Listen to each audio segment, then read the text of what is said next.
Blue Ruby specialist in 1 and 2 gram gold plated jewellery, American diamond, antique art jewellery अब आपके शहर में राम मंदिर रोड बीजापुर।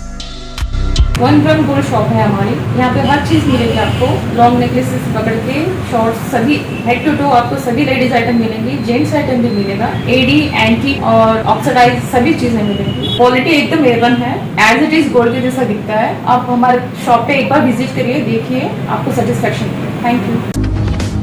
सरकारी नौकरी दिलवाने का झांसा व्यक्ति की पुलिस ने की गिरफ्तारी। बीजापुर शहर के सैटेलाइट बस स्टैंड के करीब शांतेश मूर्ति, जो पेशे से होमगार्ड है, इसी की ओर से कई लोगों को सरकारी नौकरी दिलवाने का झूठा वादा करके ठगने की कोशिश की जा रही थी। श्रीकांत नामी व्यक्ति ने एडवांस पैसे देने की लालच देकर सैटेलाइट बस स्टैंड के पास बुलाकर इसे गांधी चौक पुलिस थाना के स्टाफ के हवाले कर दिया। मौके पर पहुंची गांधी चौक पुलिस थाने के कर्मचारियों ने इस व्यक्ति को पकड़कर थाने ले गई।